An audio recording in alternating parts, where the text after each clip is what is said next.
Hi friends, எல்லாரும் எப்படி இருக்கீங்க? நேற்று தூத்துக்குடியில் தளபதி பண்ண சம்பவத்தை பார்த்துட்டு இங்கே அவனுக்கு ஹார்ட் அட்டாக் வராத குறையாதான் நெஞ்சை பிடிச்சிட்டு அப்படியே உட்காந்துருக்கானுங்க. இன்னும் அந்த ஷாக்லேருந்து மீனெல்லாம் பார்த்துடுங்க. ஏன்னா சம்பவம் அப்படிங்க.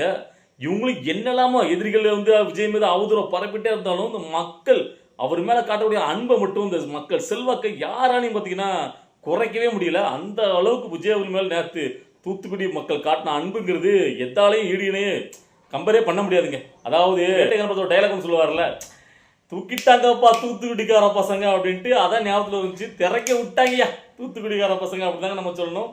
வேற லெவலில் தூத்துக்குடி மக்கள் அவங்களுடைய அன்பை காட்டினாங்க. நான் ஆக்சுவலாக 2 நாளைக்கு முன்னாடி ஒரு வீடியோ போட்டிருப்பேன். அதில் வந்து பார்த்தீங்கன்னா நாளைக்கு நெல்லை தூத்துக்குடிக்கு விஜய் வராரு, நீங்களாம் பார்ப்பீங்க, நம்ம ஒரு பக்கம் பார்த்தது இல்லையா பாருங்க அப்படின்னு சொல்லியிருந்தேன். உண்மையிலேயே இன்னைக்கு செஞ்சு விட்டாங்களா இல்லையா? நம்ம இருக்கார பசங்களுடைய அன்புனா அப்படிதான், வம்புனாலும் அப்படிதான். ஸோ விஜய் அவருடைய அந்த வருகை, அந்த மக்கள் கூட்டம், இது வந்து ஒன்னே உணர்த்துது எல்லாருக்குமே இதை வந்து உணர்த்துறது என்ன கேட்டிங்கன்னா, தென் மாவட்டங்கள்னாலே ஜாதியால் பிரிஞ்சுட்டு கிடப்பாங்க, ஜாதியால் அடிச்சு கிடைப்பாங்க, இவங்கெல்லாம் என்ன காட்டும் அப்படி இப்படி சொன்னவங்களுக்கு ஜாதி மதம் இல்லாமல் ஒருத்தரால் ஒன்றா இத்தனை மக்களை கூட்ட முடியுது அப்படின்னு கேட்டிங்கன்னா அது விஜய்ங்கிற ஒரு மனுஷனால தான். அதனால தான் நான் சொல்கிறேன், விஜய் ஏன் வரணும் அப்படிங்கிறது. படையப்பா படத்தில் செட்டப் பண்ணி தான் காட்டி வச்சிருப்பாங்க. அதாவது இது வந்து பார்த்தீங்கன்னா ஒரு ட்ரெய்லர் தான், மெயின் பிக்சர் இன்னும் பார்க்கலையே அப்படின்னு சொல்லிட்டு ஒரு கூட்டத்தை கூட்டுவாங்க. உண்மையான படையப்பா சீனே இதாங்க, அது செட்டப்பு. அது எப்படி பச்சை அதை வந்து வச்சதே விஜய்க்காக தான் வச்சிருப்பாங்களோ அப்படி யோசிச்சுக்கிற மாதிரி இன்னைக்கு வந்து ஒரு கேஜிஎஃப் சொல்ல போனால் கேஜிஎஃப் ஒரு பயங்கரமான ஒரு மக்கள் கூட்டாங்க. ஆக்சுவலாக இது வந்து பார்த்தீங்கன்னா நிறைய மீடியாக்கள் வந்து காட்டவே இல்லைங்க வெளியில். நீங்கள் வந்து யூடியூப் சில இடங்களில் பார்க்கலாம். நான் கூட நேற்றே நான் வந்து வீடியோ போடுறதுக்கு முன்னாடி பார்த்தோன்னா இதை பற்றி பேசியிருப்பேன். நான் ஆக்சுவலாக அப்போ பார்க்கும்போதுலாம் இவ்வளோ கூட்டம் அந்த தூக்குறது பெருசாக தெரியவே இல்லை. அதுக்கப்புறம் நைட்டு நம்ம வந்து பார்த்தீங்கன்னா சோசியல் ட்விட்டரில் பார்க்கும்போது தான் இந்த கூட்டமே, ஏன்னா அங்கே போனவங்க எடுத்து ஷேர் பண்ணதெல்லாம் நம்ம பார்க்க முடியுது. ஸோ அப்போ எந்த அளவுக்கு எச்சத்தனமாக இந்த மீடியாக்கள்லாம் செயல்படுது அப்படிங்கிறத நீங்கள் கவனிக்கணும். இதில் வந்து உடனே ஒன்று ட்வீட் வந்துடுறாங்க. அதாவது கேட்டிங்கன்னா, இந்த கூட்டம்லாம் ஓட்டா மாறாது, உடனே அங்கே சிரஞ்சீவிக்கு ஆந்திராவில் எப்படி இருந்துச்சு கூட்டம், ஆனால் நான் ஜெயிக்க செஞ்சார், அதே மாதிரி தான் இங்கே அப்படி இப்படின்னு நேரத்திலே ஆரம்பிச்சிட்டானுங்க. நீ கதையிட்டே கிடங்க, இப்படிதான் சமாளிச்சுட்டே கிடக்கணும், வேற ஒன்றும் பண்ண முடியாது. அது ஆந்திரா, அது சிரஞ்சீவி, இது தமிழ்நாடு, இங்கே இருக்குது விஜய், இங்கே அவருக்கும் மக்களுக்கு இருக்க கனெக்ஷனுங்கிறது வேற மாதிரி. அதுக்காக வந்த எல்லாருமே விஜய்க்கு தான் ஓட்டு போடாங்க நானும் சொல்லலை. ஆனால் அதில் நீங்கள் வந்து ஒரு பகுதி விட்டுருங்க, 3ல் ஒரு பகுதி விட்டுருங்க, பேலன்ஸ் இருக்கும் ஓட்டு போட்டாலே வேற லெவலு. ஏன்னா அது வேற மாதிரிங்க. அதை வந்து நீங்கள் வந்து மற்ற யார் கூடயுமே கம்பேர் பண்ண முடியாது. இதில் எடுத்தோன்னா ஒருத்தன் கதறிக்கிட்டே ஓடி வரான். யாருன்னு கேட்டிங்கன்னா அந்த சாட்டை. அதாவது எப்பவுமே இந்த சாக்கடை போய் தான் முதல்ல வந்து கதறுவான். ஏன்னா அவங்களுடைய நொன்னை அவர் கொடுத்துருக்க ஒர்க்கே அதான். நீ 24 மணி நேரமும் விஜய் கடிக்கணும், விஜய் எப்படி தொங்கணும். அதாவது நீ வந்து கட்சி வேலையை பார்க்கவே இல்லையா, விஜய் எப்படி தொங்கணும் அப்படின்ட்டு உடனே அவன் தூக்கிட்டு வந்திருக்கான். அதாவது அங்கே கூட்டத்தை காட்டணுங்கிறக்காண்டியே பார்த்தீங்கன்னா தமிழ்நாடு முழுக்க வேனில் பஸ்ஸில் கூட்டு வந்து இங்கே நிரப்பியிருக்காங்க அப்படின்ட்டு. ஏன்டா லூசு பையில, அவர் தூத்துக்குடியில் ஒரு இடத்துல தான் பாயிண்டில் தான் அவர் வார சுற்றி பண்ணி மேற்கொள்றாரு. அப்போ தூத்துக்குடி திருச்செந்தூர், அதாவது அந்த மற்ற தொகுதியில் உள்ளவங்களாம் அங்கே பார்க்கணும்ல. ஸோ அதனால் அந்த தொகுதியில் தூத்துக்குடி மாவட்டத்தில் உள்ள மற்ற தொகுதியில் உள்ள கட்சிக்காரங்க மட்டும் தான் அங்கே வந்திருக்காங்க. மற்றபடி அது இயற்கையாக அங்கே நின்ன மக்கள் விஜயா பார்க்கணும் திறந்த கூட்டம் நல்லா புரிஞ்சுக்கணும். தமிழ்நாடு முழுக்க இருந்து வந்தாங்கன்னா தாங்காதியா தூத்துக்குடி. அதாவது இவனுக்குலாம் அந்த எரியுது, பேட் ஆகுது, அப்படி அந்த அளவுக்கு வயிறு எரியுது. ஏன்னா இவன் கடைசி அவனை சொல்கிற வார்த்தை என்ன கேட்டிங்கன்னா, நீங்கள் நல்லா பார்க்கணும். ஏன் நம்ம வந்து பார்த்தீங்கன்னா சாட்டை நாம் தமிழ் கட்சி இவ்வளோ விமர்சிக்கணும், நீங்கள் நல்லா பார்க்கணும். அதாவது எங்களுக்கு ஓட்டு போட்டாலும் பரவாயில்ல, நீ விஜய்க்கு மட்டும் ஓட்டு போட்டுறாத, என்ன ஒரு ஈனத்தனமான புத்தி. ஏடா நீங்களாட தமிழ்நாடு சொல்கிறது, உங்களுடைய எதிரி யாரு, நீங்கள் எதுக்காகடா கட்சி ஆரம்பிச்சிங்க, உங்களுடைய நோக்கம் தான் என்ன, அதை சொல்லுங்களா முதல்ல அப்படின்னு நம்ம கேட்கணும். அந்த அளவுக்கு திமுக விட்டாங்க. அதுக்கு முன்னாடி ஆண்ட அதிமுக விட்டுட்டு 24 மணி நேரம் விஜய் பிடிச்சி கழிக்கிறதா என்னுடைய வேலை. இதை வந்து மக்கள் நீங்கள் பார்த்துட்டு இருப்பீங்க, உங்களுக்கே விட்டுறேன், உங்கள் கையிலே விட்டுறேன், நீங்களே பார்த்து இதாக பண்ணுங்க அப்படின்னு நம்ம சொல்லணும். அதுக்கப்புறம் பார்த்தீங்கன்னா இன்னைக்கு முக்கியமாக இன்னொருத்தருக்கு ஒரு பதிலடி கொடுக்க வேண்டியிருக்கு. ஏன்னு கேட்டிங்கன்னா, இவர் தான் எப்போ பார்த்தாலும் விஜய்க்கு எதிராக பார்த்தீங்கன்னா கம்பு சுற்றிட்டு திமுக விஜய் அடிக்கும் போதெல்லாம் முதல்ல ஒரு வரை இவரை விஜய் அவர்கள் அடிக்க நினைக்க மாட்டாங்க, விஜய் கட்சிக்காரங்களும் இவங்களை அடிக்க நினைக்கல. ஆனால் இவர் மட்டும் திமுகவுக்கு முரட்டு விசுவாசத்தை காட்டுவார். யாருன்னு கேட்டிங்கன்னா, இப்போ நான் சொல்லும்போது தெரிஞ்சிருக்கும், திருமாவளவன் அவர்கள் தான். அவர் தான் ரீசெண்டாக சொல்லியிருக்காரு, சட்டமன்றத்தில் விசில் அடிக்க முடியாது, விசில் அடிக்கிறவங்கள நீங்கள் தேட்டரை பார்த்து துரத்தி விடுங்க அப்படின்னு ஒரு நக்கலாக ஒரு விமர்சனம் வச்சிருக்காரு. நான் கேட்குறேன், சட்டமன்றத்தில் விசில் அடிக்க முடியாது சரி, சட்டமன்றத்தில் சட்டை கிழிச்சு மட்டும் வரலாமா? ஏன்னு கேட்டால் நீங்கள் கூட்டு வைக்கிற உங்கள் முதல்வர் தான் சட்டமன்றத்தில் சண்டையை போட்டு சட்டையிலே கிழிச்சு வந்தார். இல்லை எதை கூட கம்பேர் பண்ணார். அதாவது விஜய் அவர்கள் வளர்ந்து வர்றது எத்தனை பேர் கண்ணை உறுத்துது பாருங்க. ஏன்னு கேட்டிங்கன்னா, இவரும் ஒரு வகையில் இவரும் சீமானும் ஒன்று தான். இவங்களாம் அவங்க கட்சி வளர்றதுலாம் முக்கியம் கிடையாது. இப்போ அவங்க கட்சி என்ன, அதை மானங்கட்டத்தனமாக திமுகவுக்கு மட்டும் கொடுத்துருக்காங்க. திமுக இவங்களை ஒரு ஆளாவே மதிக்கல, ஆனாலும் விசுவாசத்தை காட்டணுமா, பிஜேபி உள்ள வந்துடக்கூடாதான். அந்த இதில் திமுக மட்டும் கொடுத்துருக்காங்க.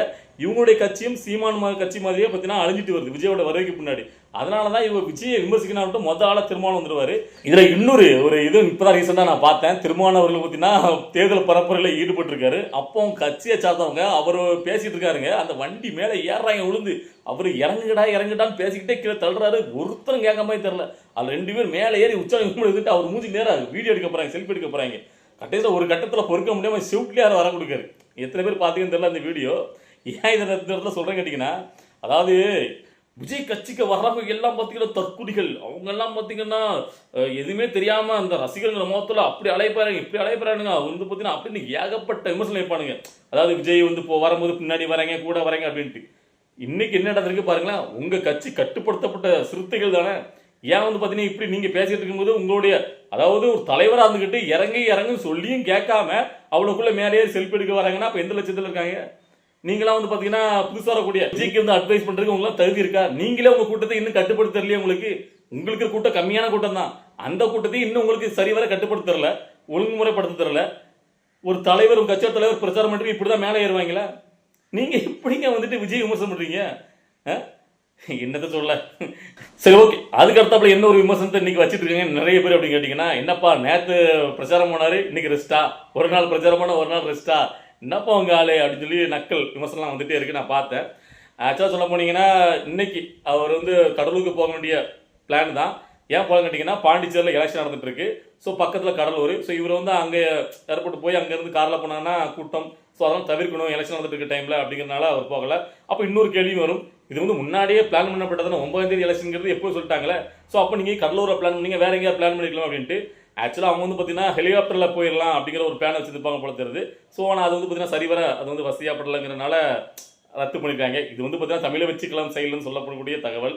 இவங்க விமர்சிக்கிறது ரெஸ்ட் எடுக்காரு, இவரெல்லாம் என் சொகுசு வாழ்க்கை வாழ்ற அப்படிங்காங்க. நான் கேட்பேன், ஆமாயா அப்படியே ரெஸ்ட் எடுக்கான்னு வச்சுக்கிட்டோம். இப்போ உனக்கு எங்கே எரியுது? இப்போ நம்மளை பொறுத்த வரைக்கும் நாமளுமே ஒரு டெய்லி ஒரு தொகுதி பார்க்கணுங்கிறது கரெக்டு தான், நான் இது தப்புன்னு சொல்லலை. ஆனால் நேற்று வந்த கூட்டத்தையும் அவர் வழி நெடுக அவர் நின்று கையாட்டிகிட்டே வந்ததையும் பார்க்கும்போது உண்மையிலே யாராக இருந்தாலும் அது உண்மையிலே ஒட்டம்பு வலிக்க தான் செய்யும். ஏன்னா இப்போ வந்து பார்த்தீங்கன்னா திருமாவளவர்கள் கொஞ்சம் இந்த ரசிகர்கள் ஏதாவது பண்ணும்போது கூட சட்டாரணம் அடிச்சிடறாங்க, ரியாக்ஷனை காட்டி. ஆனால் இவர் வந்து பார்த்தீங்கன்னா எந்த இடத்துலையும் அவங்க எவ்வளோதான் அன்பை காட்டி பரிசுகள் கொடுத்து எல்லாத்தையும் வாங்கி அந்த சிரிச்ச முகத்தோடையே நின்று வந்து கடந்து வரதுங்கிறது உங்களுக்கு தெரியும், சாதாரணம் கிடையாது. மற்றவங்களாம் பார்த்தீங்கன்னா ஒரு அரை மணி நேரம் ஒரு நேரத்தில் முடிச்சிடறாங்க. இவர் வந்து பார்த்தீங்கன்னா இந்த ரோட் ஷோ பண்ணும்போது நின்றுக்கிட்டே வராரு. எவ்வளோ தூரத்துக்கும் இன்முகத்தோடு சிரிச்சுட்டு வரதுங்கிறது சாதாரணப்பட்ட விஷயம் கிடையாது. ஸோ அதனால் பார்த்தீங்கன்னா அப்படியே ஒரு ரெஸ்ட் எடுத்தால் கூட தப்புலங்கிறேன். ஸோ ஏன் நம்ம வந்து அதை விமர்சிக்காமல் நான் வந்து அதை பாசிட்டிவாக பேசுகிறேன் கேட்டிங்கன்னா, அவர் தான் ஒரு நாள் மிஸ் ஆனதை இன்னொரு நாளில் அது பேலன்ஸ் பண்ணிடுறாரு எல்லாத்துக்கும் சேர்த்து வச்சு. ஸோ அதனால் கண்டிப்பாக இன்னொரு நாள் அவர் போயிடுவார்.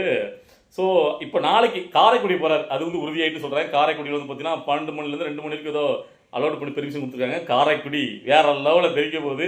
இதில் ஒரு முக்கியமான விஷயம் காரைக்குடியில் என்னன்னு கேட்டிங்கன்னா, அங்கே தான் நார்த் தமிழ் கட்சி ஒருங்கிணைப்பார் சீமான் இருக்கிற தொகுதி அங்கே. ஓகேவா?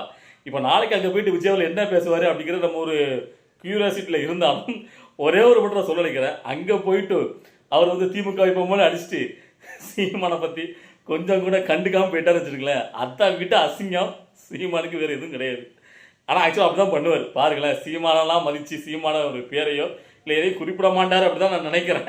ஏன்னா இவங்க தான் கடந்துட்டு 24 மணி நேரம் சீமானோட தும்பிகளும் சேர்ந்துட்டு தான் விஜய் வரல விமர்சிக்கிறதே குறிக்கோளாக கொண்டுட்டு கட்சி ஆரம்பிச்சத நோக்கமே விஜய் எதுக்கிறதா அப்படிங்கிற மாதிரி ஏற்றிட்டு இருக்காங்க. ஆனால் விஜய் அவர் சைடில் இவங்களாம் ஒரு ஆளை கிடையாது, ஓரவை விளையாடு அப்படிங்கிற மாதிரி தள்ளி விட்டுட்டு அவர் மெயின் எதிராக டிஎம்கே போட்டு பொழந்துட்டு இருக்காரு. ஸோ அதுதான் நம்மளுக்கும் பிடிக்குது. ஏன்னா மெயின் எது யாரும் அவங்களோட சண்டை பண்ணணும், இந்த மாதிரி அள்ளி சிலிட்டரில் சண்டை போட்டு நேரத்தை வேஸ்ட் பண்ணணும். ஸோ இதை வந்துட்டு நான் வந்துட்டு நாம் தமிழ் கட்சிக்கு நிறைய தடவை நான் அட்வைஸ் பண்ணியிருக்கேன். நீங்கள் வந்துட்டு இவ்வளோ வருஷமாக கட்சி ஆரம்பிச்சு கிடைக்கீங்க, எதிரி யாரு, உங்களுடைய கொள்கை என்ன, உங்க கட்சி ஆரம்பிக்க நோக்கம் என்ன, அதை பாருங்க. அதை பார்த்து திமுக வேடிங்க கொஞ்சமாவது ஓட்டை நீங்கள் வந்து நிப்பாட்டி வைக்கலாம். உங்களுடைய அந்த 8% இருக்குல்ல, அது ஒரு 5-6 உங்களுக்கு நிப்பாட்டி வைக்கலாம் அப்படின்னு சொன்னால் இவங்க வந்து முழுக்க விஜய் விமர்சிக்கணும். ஏன்னா வாங்கிட்டாங்கல்ல, வாங்கினது விசுவாசத்தை காட்டணுமா. விஜய் விமர்சிக்கிறதா எங்களுடைய அதையும் சாட்டை சொல்கிறான். நீ எனக்கு ஓட்டு போட்டாலும் பரவாயில்ல, விஜய்க்கு மட்டும் ஓட்டு போட்டுறாங்க, தற்கொலை கூட்டத்தை வர விட்டுறாதீங்க. எதிராக தறக்கி விட்டாங்க பாருடா, ஒட்டுமொத்த உரிமை அங்கே தாண்டா இருக்கு. நீ யாரை சொல்லுவேன்? அப்போ இதுக்கு முன்னாடி உங்களுக்கு ஓட்டு போட்டுருப்பாங்களா? இப்போ விஜய் இப்போ வந்திருக்காரு, அதுக்கு முன்னாடி ஓட்டு போட்டுருப்பாங்கல்ல, அப்போ யார் நீ தப்புன்னு சொல்கிற? உங்களுக்கு ஓட்டு போடும்போது அவங்க நல்லவங்களா? என்னத்தை சொல்ல? அதாவது முழுக்க முழுக்க அந்த வெஞ்சன்ஸ் தான் கட்டுறாங்க. எல்லாரும் அப்படிதான் கட்டுறாங்க. ஒட்டுமொத்த சினிமா துறையில அப்படிதான் இருக்காங்க. அதாவது ரஜினியை மானக்கால திட்டினாங்க. ரஜினி இவரு கூட சேர்ந்துட்டாரு. இன்னைக்கு பார்த்துருப்பீங்க. நேற்று நான் அதை பற்றி பேசிட்டேன். ரஜினிகாந்த் எவ்வளோக்குள்ள யோகே சிகாமணியை வந்து அந்த மாணவர்கள் இப்படி இளைஞர்கள் இப்படி அட்வைஸ்லாம் பண்ணுறாரு ரஜினி. இதை வந்து இப்போ கொஞ்சம் சில பேர் வந்து பார்த்தீங்கன்னா இன்னும் ரஜினி மேலே பைத்தியமாக தெரிறாங்களே, அவங்களுக்கு பண்ணால் சரியாக இருக்கும். ஏன்னா அவங்களோட வாழ்க்கை சிறந்து போச்சு. அவங்களுடைய வாழ்க்கை யாரையும் ஒரு தூக்கி நிப்பாட்டலை. ஆனால் விஜய் அப்படி கிடையாது. தன்னை நம்பி தனக்காக போஸ்ட் ஓட்டுற எல்லாருடைய வாழ்க்கையை தூக்கி நிப்பாட்டார். சொன்னாலும் சொல்லட்டாலும் உங்களோட அவர் தான் பெரிய மாசு. நிஜ வாழ்க்கையில் நீங்கள் சினிமாவில் சூப்பர் ஸ்டார், நிஜத்தில் விஜயவல் தான். அந்த அளவுக்கு பார்த்தீங்கன்னா தனக்காக நின்னவங்களுக்கு தனக்காக பண்ண எல்லாத்துக்குமே திருப்பி நஞ்சு கடன் செலுத்துறாரு அந்த மனசை. அந்த வகையில் உயர்ந்து நிற்காரு. சரி, ஓகே, என்னதை சொல்ல, அவங்கவுங்க மனசுக்கு ஏற்ற மாதிரி தான் வாழ்க்கை. இவங்களும் விஜய் எப்படியாவது அழிச்சிடலாம் ஒழிச்சிடலாம் என்னெல்லாமோ பிளான் பண்ணுறாங்க. ஆனால் அவன் பண்ணுறதெல்லாம் விஜய்க்கு சாதமாக தான் போயிட்டு இருக்கு.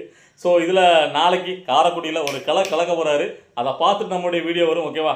நீங்கள் எல்லாரும் வெயிட்டிங்கில் இருங்க. இன்னைக்கு இந்த வீடியோ பார்க்கும்போது உங்களுக்கு என்ன தோணுச்சு அப்படிங்கிறத உங்களுடைய கருத்துக்களை கமெண்ட்டில் பதிவு பண்ணுங்கள். அடுத்த வீடியோவில் பார்க்கலாம். ஓகேவா? பாய்.